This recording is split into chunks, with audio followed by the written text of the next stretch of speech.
저는 프로이트의 일상생활의 정신병리학 준비를 해 봤습니다. 이 책은 1901 년 꿈의 해석이 1900 년도에 썼거든요.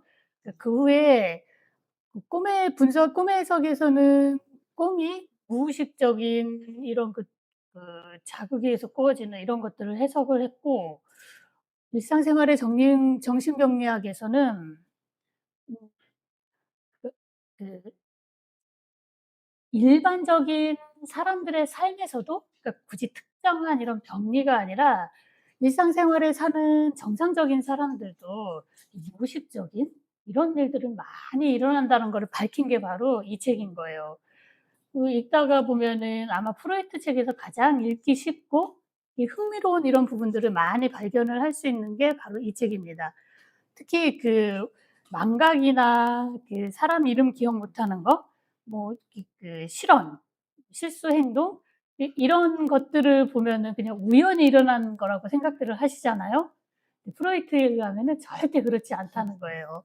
이 사고의 교란, 이런 무의식적인 이런 일들 때문에 우연히 일어나는 일이 아니라 이게 뭔가 반드시 일어날 일이 일어났다를 갖다가 전체적으로 증명을 하고 있습니다. 이 질문은 고민을 정말 많이 했어요. 어떻게 해야 좀 특별하고 좀 획기적이고 이런 질문을 할 수 있을까? 왜냐하면 이게 다 실수 얘기거든요. "실수는 왜 일어나나?" 이런 얘기들인데, 그래서 이렇게 나름 노력을 많이 해서 질문은 '프로이트는 우연 대신 무엇을 발견했는가?' 이런 질문에다가 목차는요. 첫 번째는 정신적인 결정론. 이미 모든 게 다 결정되어 있다. 그리고 두 번째는 이 결정된 원인이 무의식적인 동기에 의해서 이미 만들어지는 길이 나 있고, 세 번째는 이게 바로 우리의 일상생활에서 다 드러나는 편지이다. 이렇게 세 가지로 정리를 해 보겠습니다. 첫 번째 정신적 결정론은 분명히 우연히 일어나고 사소한 실수이고 말실수임에도 불구하고요. 이미 심리적인 결정론들이 하나의 연속적으로 작용이 되어 있다는 거예요. 그래서 뭔가 마치 무의식적인 청사진이 이미 있는 것처럼 보이는 이유가 있는데 '대체 그런 것들이 뭘까?' 하면서 프로이트가 이런 질문을 던지면서 자기 자신도 분석하고 상담 케이스도 분석을 하고 그러던 중에 아주 재미있는 이런 사례도 있는데, 그 도라 분석을 많이 했잖아요, 프로이트가요. 책도 내고 꼬마 한스와 책, 그리고 또 도라 이런 분석을 많이 해서 책도 내고 그랬는데, 이 도라라고 하는 이름을 정하기 위해 가지고 고민을 많이 했다는 거예요. 그러니까 이 처음에 이 이름을 지어 주기 전에. 그래서 이렇게도 생각해 보고 저렇게도 생각해 보고, 그래서 결국에는 아무하고도 겹치지 않는 이름을 생각해 냈는데 도라를 지었거든요. 근데 나중에 또 분석하고 분석을 해서 보니까 그게 바로 누이 동생의 하녀 이름이었다는 거예요. 이미 처음으로 만들어낸 이런 것들이 아니라 우리가 우연찮게 생각해 내는 이름 안에는 이미 뭔가가 있어. 이 도라 이름을 해야 되는 뭔가가 있는 거예요. 한여 외에도 이 안에는 무수히 많은 이런 원인들이 있겠는데, 인제 프로이트가 이런 자료들을 그 해석을 해 나가면서요. 또 재미있는 자료도 또 하나 본인의 경험을 통해 갖고 소개를 하고 있는데, 꿈의 해석이 1900 년들에 인제 쓰였다고 했잖아요. 그때 인제 마지막 교정을 딱 마치면서 친구한테 이렇게 얘기를 한 거를 또 풀리스한테 편지를 보냈어요. "나는 2,467 개의 오류가 있다 하더라도 절대 더 이상 교정은 안 할 거야."라고 하면서 2467 이라고 하는 숫자를 얘기를 했죠. 이 숫자에 대한 분석은 뭔가 아주 근원적인 경험과 연관이 되어 있다라고 하는 거를 정신분석에서는 많은 이런 증거를 이렇게 내놓고 있는데, 프로이트는 '아니 내가 왜 뜬금없이 2,467 이라고 하는 숫자를 왜 내놨을까?' 하면서 이거를 분석을 딱 해 보니, 아내가 이 근래에 근래에 인제 은퇴 관련한 이런 장교, 이런 자극들을 통해 가지고 아내가 "당신 몇 살에 은퇴할 거야?" 약간 이렇게 물어보니 그때 나이가 43 살이었다는 거예요. 그래서 "24년 후에 은퇴할 거야." 그래 가지고 2467이 이렇게 나왔다는 것들을 분석을 발표를 해 나가고 있거든요. 그러니까 2467 해 가지고 67 이라고 하는 숫자가 나오는 거는 그냥 눈 딱 감고 이렇게 67 딱 뜬 게 아닌 거고, 이미 그러니까 뭔가가 나한테 이렇게 결정된 게 있는데, 그게 외부가 아니고 내 안에서 정신적으로 내가 결정을 해 놓은 게 바로 이런 숫자들이 연관이 되어 있다라고 하는 사실들을 밝히고 있어요. 놀랍죠? 처음에 정신분석 접하시는 선생님들은 이런 얘기 들으면은 '아 정말?' 막 되게 궁금하죠. 이 책에 더 놀라운 이런 자료들도 있는데, 그러니까 어떤 부인한테 "아무 숫자나 한번 얘기를 해 보라." 그러면 또 그것들을 다 분석을 해내요. 근데 저희도 그게 가능하죠. 연상이나 이런 것들을 통해 가지고 선생님들도 한번 숫자를 머릿속에 쫙 생각을 해 보시고 같이 분석도 한번 해 보게요. 이 첫 번째로 숫자를 딱 떴었을 때 좋아하는 숫자들은 내 성공 경험이나 기분 좋은 경험들하고 연결이 돼서 만나진다는 거예요. 7살 때 좋은 경험이 있었으면은 7 이라고 하는 숫자들이 만들어지기도 하고, 이렇게 심리적인 동기들을 가지고 있고, 절대로 아무런 의미 없이 이런 숫자들이 나오지는 않고, 무언가는 반드시 이렇게 의미를 지니고 있는 이런 일들이 있다라고 하는 것. 특히 우리가 습관적으로 사용하는 숫자들이 있거든요. 뭐 예를 들어 가지고 이렇게 비밀번호를 할 때 그냥 뭐 생일이라고 해 가지고 하는 것들이 아닌 거고, 그 숫자를 그래도 거기다 적용을 해서 하는 거는 특별한 더 이런 의미들이 분석할 수 있다라고 하는 얘기를 해 주고 있습니다. 그 그 그 앞 그리고 이렇게 겉으로 보기에는 모든 면에서 임의로 이게 선택되어 있는 숫자와 명사들이지만 이미 청사진이 있다는 거예요. 이미 결정되어 있다라고 하는 이런 자료들을 이렇게 쭉 공부를 하는데, 마침 희한하게 이렇게 저희가 그래도 북클럽 강의 준비를 하다가 보면은 그 주에 맞는 일들을 꼭 경험들을 해요.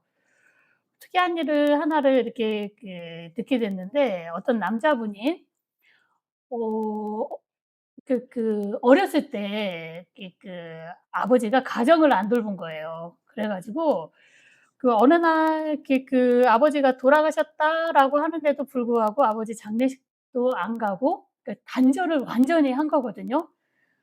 딱 단절을 딱 해 버리고 산 세월이 한 30년 넘게 그 정도는 된 이런 세월인데, 근데 본인도 나이가 50이 넘고 그래 갖고 슬슬 인제 쪼끔 철드는 나이가 되는 거겠죠. 그러니 아버지 제사를 챙겨야겠다는 생각이 든 거예요.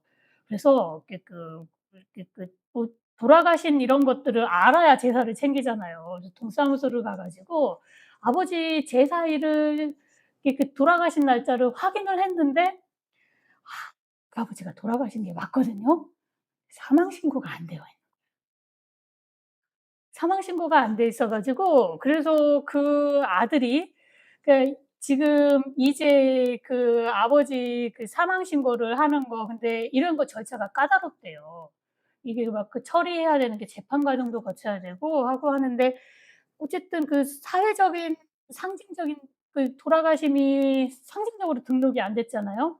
근데 인제 그 아들이 그래도 그게 복이죠. 알아 가지고 마음을, 아버지에 대한 마음을 좀 회복을 하면서 상징적인 사망 이런 처리들을 하는데, 근데 그것도 참 놀라운 일이었는데 하나 더 놀라운 일이 있었어요. 아버지 돌아가신 날과 아들의 나이가 똑같아. 놀랍죠. 편지를 받아야 되는 때는, 그러니까 아버지 돌아가신 나이 그때 이미 이게 이렇게 결정되어 있다라고 하는 이런 것들이, 어 그러니 숫자와 관련된 이런 근원적인 것들을 한번 살펴보고 한다라고 하면은 선생님들 안에서도 무수히 많은 이런 것들 편지들을 사실은 많이 받았을 거예요. 그죠. 특히 숫자가 그렇게 이런 결정된 것, 이런 것들을 발견을 할 수 있게 해 주는 큰 작용을 했다라고 하는 것들을 얘기를 해 주고 있고, 두 번째로는 이게 그냥 이루어지는 것들이 아니라 반드시 이 안에는, 그러니까 모든 무의식적인 이런 결정이 지배하는 것이다라고 하는 얘기를 해 주고 있습니다. 무의식적인 동기가 강하게 작용을 한다라고 하는 얘기를 하고 있어요. 어떤 회사에 취직을 하고 싶어 가지고 시험을 딱 치는데, 그런데 깜빡 잊고 실수로 자기 이름을 안 썼어. 이게 의미하는 게 뭘까요? 이 무의식적인 의미로 동기하는 거는. 이 무의식적인 동기라고 알 수 있는 거는 그런 거죠. 의식으로는 '회사에 취직을 하고 싶다.'인데 사실은 '합격하고 싶지 않고 회사에 가고 싶지 않다.' 이건 거겠죠. 그러니까 이런 작용들은 의식에서 우리가 생각하는 거하고는 아주 이렇게 다르게 작용한다라고 하는 게, 다행히 알 수 있는 게 실수 행위, 말 잘못하는 거, 그리고 또 이렇게 잘못하는 행동, 이런 것들을 통해 가지고 알 수가 있다라고 하는 이야기를 하고 있습니다. 어 언니하고 여동생, 자매 이런 사례들도 소개를 해 주고 있는데, 언니는 치과 의사예요. 그래 가지고 동생한테 "내가 이빨 썩었는지 봐줄 테니까 어금니 한번 치료하러 와 봐." 하고, 그러다가 계속 미루다가 이제 이가 좀 썩은 것 같아 가지고 인제 언니한테 이렇게 의뢰를 하니까, 언니가 인제 와 가지고 검사를 딱 해 보니 이러는 거예요. "이렇게 나빠졌을 줄은 몰랐네. 확실하게 현금 지불이 아니니 아니?" 하면서 "접촉하지 않았을 거라고 생각했는데." 하면서, 이렇게 딱 봐도 돈 내는 환자가 아니니까 이렇게 "안 봐 주겠다." 이렇게 쪼금 미뤘다 하는 이런 의도를 찾을 수가 있잖아요. 하는 이런 것들. 근데 현금 지불과 이런 언어 실수들, 말 실수를 하고 있는데, 프로이트는 한 단계 더 나가서 분석을 해요. 그러니까 그것도 있는데, 이 현금 지불이라고 하는 이 단어에서 둘 다 결혼을 안 한 거예요. 미혼인데 생각을 속으로 했었을 게, 내가 현금을 조금만 더 가지고 있고 지불할 수 있는 능력이 있고 그러면은 젊은 남성과 접촉을 할 기회가 더 많았을 텐데 하면서, 이런 동기들, 이런 것들을 한 단계 더 깊게 해석도 해 내가고 있어요. 놀랍죠? 이런 책들을 보면서 '아 그렇지.' 막 하고 그런 얘기도 해 봤는데, 그리고 또 이렇게 그룹 상담에서 상담을 하는데, 이렇게 여인이, 젊은 여자가 그룹에 얘기를 하는데, 그 지난밤에 손톱 바로 밑에 이제 각피를 긁어내리다가 살을 베이고 말았다라고 하는 얘기를 했대요. 근데 정말 아무 얘기도 아니죠. 손톱에다 벨 수 있는 문제인 거고. 근데 프로이트는 집중을 한 게, 도대체 왜 아무 관심거리도 안 되는 이야기를 이 여자는 그 이야기를 하는 거고, 왜 하필 그 기억이 떠올랐을까? 왜? 그러면서 인제 또 분석을 또 같이 이렇게 해 보면서 대화를 해 보니, 어 그 여인이 상처가 났던 손은 결혼 반지를 끼는 손. 그리고, 그다음 날이 인제 그날이 바로 인제 결혼 기념일 날 손에 상처가 났다라고 하는 거. 그러면서 인제 뒤에 있는 내용으로는 "이 사람 말고 다른 사람하고, 직장이 더 튼튼한 사람하고 결혼했었으면은 훨씬 잘 살았을 텐데."라고 하는 이런 생각들이 교란을 시켰다라고 하는 얘기를 해 주고 있습니다. 실제로 바람 피우면은 결혼 반지 끼는 손에 탈이 나는 경우가 많이 있고, 그런 사례들을 의외로 많이들 얘기를 해 주고 있어요. 절대 못 속여. 그래 가지고, 그죠? 못 속이는. 그리고 이 잘못 말하기에서도 보면은 말 잘못할 때도 이렇게 '아이 그냥 실수야.' 하고 간단하게 생각하는 거 외에도, 그러니까 이런 동기들이 다 있다는 얘기를 해 주고 있는데, 반드시 무의식적으로 교란시키는, 반대되는 생각이 강하게 밀려들고 왔었을 때 어 이 "실수가 나온다." 하는 얘기를 해 주고 있습니다. 회의를 할 때 말로는 "우리 성공할 수 있어." 만약에 회의를 이끄는 회사의 팀장이면은 팀원들을 이끌 때 그렇게 얘기를 해야겠죠. "우리 성공할 수 있어. 성공해야 돼." 이런 얘기를 해야 될 거 아니에요. 근데 이제 속으로 이미 속생각에, 무의식적으로 속생각에 '우리는 이미 실패했어.' 하는 이 생각이 있으면은, 말하다가 회의할 때 우리는 '아 실패하고 하면서 얼른 바로잡는다.'라고 하는 이런 사례들이 있는데, 실제로 가장 반대되는 단어로 해 가지고, 그러니까 사고가 정반대로 교란시키는 생각들, 그러니까 이런 것들을 메시지로 보여주고 있는 것들이 우리가 흔하게 하는 실수, 실언, 이런 것이다."라고 하는 얘기를 해 주고 있습니다. 근데 프로이트가 놀랍기는 해요. 이렇게 그 뱀장어 이런 해부들을 통해 가지고 신경생리학에서도 굉장히 정통했었잖아요. 그래서 그 단순하게 무의식적인 동기, 그러니까 이런 쪽으로만 연관을 시키는 것이 아니라 신경 자극 전달 과정에서도 이렇게 우리 안에 있는 이 신경줄이 다 연결되어 있는 이런 것들 자체에서도 이렇게 틈이 있어 가지고 부차적인 실수가 몸에서도 이미 이런 것들이 연관이 돼서 "일어난다."라고 하는 얘기를 해 주고 있는데 '좋게 생각해야 돼. 성공해야 돼.' 하고 있어도 내 안에서 이미 불쾌하거나 이 그 뭐야 '아니야, 아니야.' 하는 이런 것들이 오면은 내 몸이 반응을 해요, 안 해요?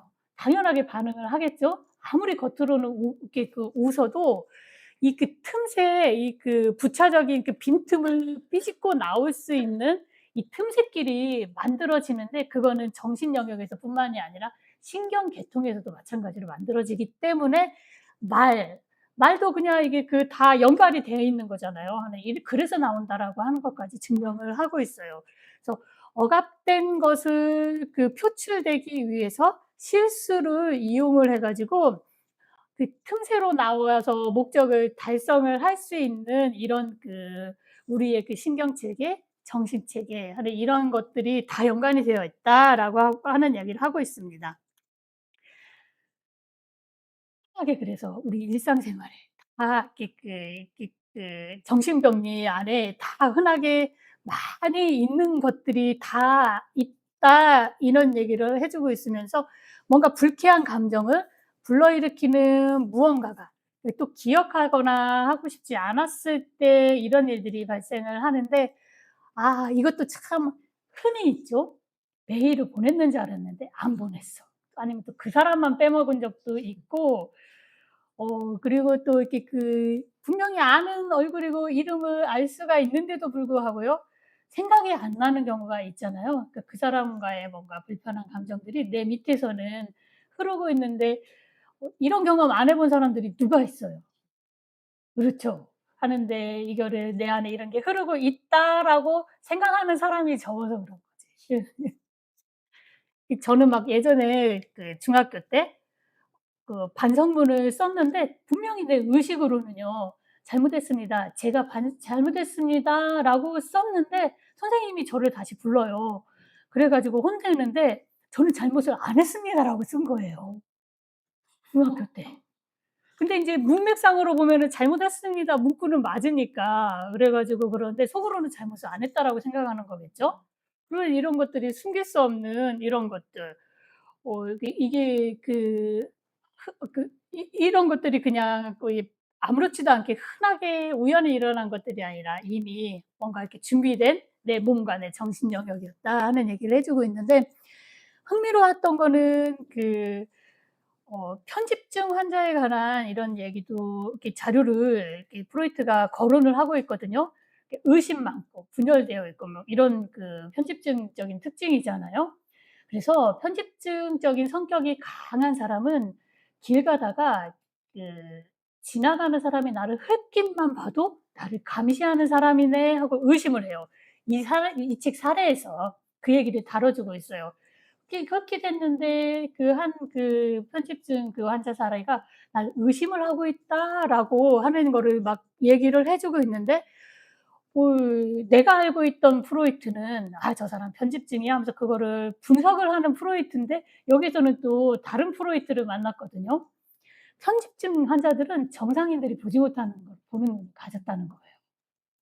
어 실제로 내부 안에서 이렇게 무의식 안에서는요. 이렇게 이미 단순한 투사가 아니라 자신 안에 있는 것들이 그대로 외부 이렇게 밖으로 나와 가지고 있는 모습을 그대로 전달을 하는 것들이 바로 편집증 환자이기는 하는데 근데 다른 사람 눈에는 안 볼 수 있는 예리한 그리고 이런 것들을 느낄 수 있는 이런 그 모습을 가지고 있다라고 하는 얘기를 또 하면서 이렇게 편집증에 관한 얘기를 또 프로이트가 이런 얘기를 해 주니 '그렇지, 그렇지. 못 보는 거를 볼 수 있는 특별한 능력도 이 사람들한테는 가지고 있네.' 하는 거를 또 알 수도 있는 그런 문구였습니다. 강박증 환자 같은 경우에는 그 미신이나 이렇게 '반드시 이걸 해야 돼. 하지 말아야 돼.' 하는 이런 것들하고 많이 얽혀 있는 이런 그 충동에 사로잡혀 있는데, 그런데 이 문제거리가 항상 만들어져야 되는 미신적인 거라는 거예요.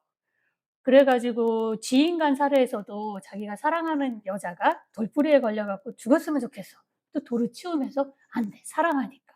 하고 하면서 치웠다 놨다 하는 이런 것들을 반복적으로 강박을 이렇게 보였잖아요, 증상을. 그런 증상을 보였는데, 근데 이거는 이렇게 행동을 하는 이유는 다른 것들이 아니라 교육은 도덕적으로 받았어. 오늘 있다 김정덕 교수님 도덕에 관해 가지고 니체가 비판한 거하고 똑같은 얘기를 해 주고 있어요, 프로이트도. "정직해야 돼. 착한 얘기만 해야 돼." 하고 이런 도덕을 받았는데, 내 속에서는 그게 아닌 게 막 올라오잖아요. 죽이고 싶은 것도 있는 것도 사실인 거고 하고, 그런데 근데 이게 충돌을 하니까 이 올라오는 생각을 자기 자신을 이렇게 무의식적인 사악함을 징벌하려고 하는 이런 성향 때문에 이런 것들이 만들어지는데, 오히려 지능이 높은 사람들한테서도 이런 게 더 많다라고 하는 얘기를 하면서 그 특별한 이렇게 아주 정신병이라기보다는 이렇게 그 일반적으로 강박적인 성향이나 편집적인 성향이 있는 사람들한테서도 많이 보일 수 있는 것들이 바로 "이런 메커니즘이 있다."라고 하는 얘기를 밝히고 있습니다.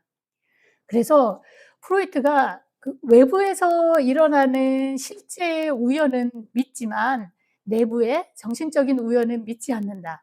"내부에서 일어나는 일에는 우연이란 없는 것이다."라고 하면서 미신을 믿는 사람들과 그리고 또 자기 자신에 대한 구분을 명확하게 가름을 하고 있는데, 미신을 믿는 사람들은 외부에 있는 일어날 일에 현혹이 되어 가지고 외부에만 초점이 있잖아요.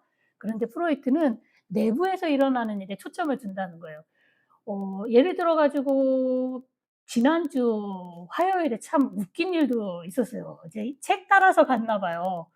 이렇게 문을 이렇게 그 여기 그 북클럽 문을 닫고 있으면은 저 문이 그냥 열리지는 않잖아요.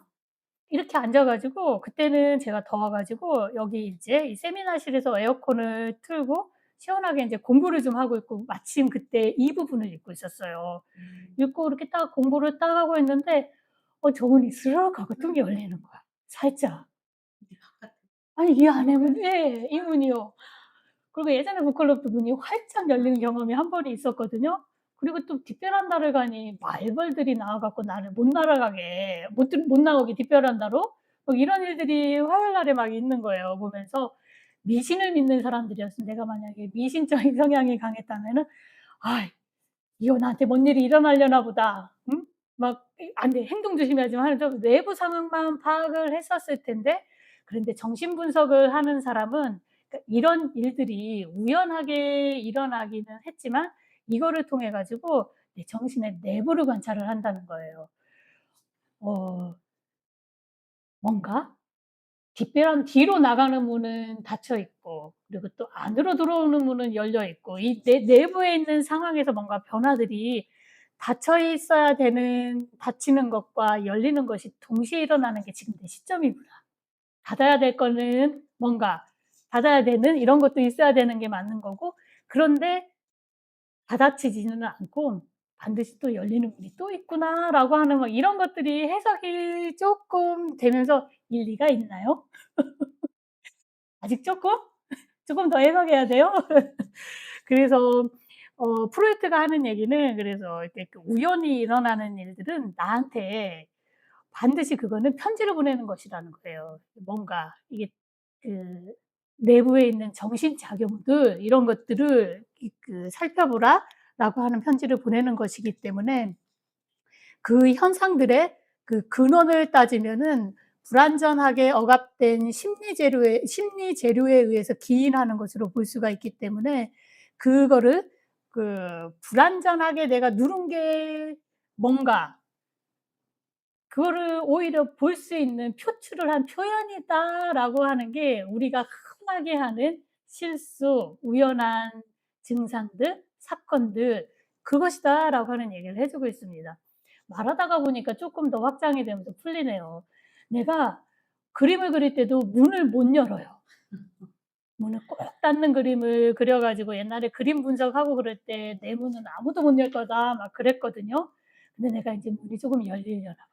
문에 관련된 이런 것들이 자꾸 나오는데 강렬하게 뭔가 내 안에 이렇게 그 문을 열어서는 안 되는, 근데 이 그 강렬한 억압들이 이런 것들이 이렇게 표출을 해 주고 표현을 해 주는 거를 해 가지고 점검해 주고 편지 한번 받고 열어 보고 그래야 또 다른 편지를 또 받잖아요. 근데 같은 실수를 계속 반복한다? 그거는 아직 안 봤다는, 그렇겠죠? 그렇다는 생각이 드네요. 예. 그 결론은 우리가 분석을 통해 알게 된 것처럼 실수나 우연 행위의 메커니즘은 가장 본질적인 면에서 꿈의 해석에 꿈의 장면에 꿈의 꿈 작업에 관한 장에서 논의한 것처럼 '꿈 형성의 메커니즘과 일치한다.'라고 볼 수 있다라고 하면서 사건이나 증상들 그리고 실수 이런 것들을 분석을 할 때 '아이 우연이야.' 하고 그냥 치워 버리지 말고 꿈 분석을 하듯이 하나하나 꿈을 계속 분석을 하고 살펴보는 것처럼요. 그런 분석들을 통해 가지고 "무의식의 편지와 만나 보라."라고 하는 그런 그 메시지로 정리를 해 보았습니다. 음악도 하나를 가져와 봤는데요. 그 일상생활에서 가장 흔한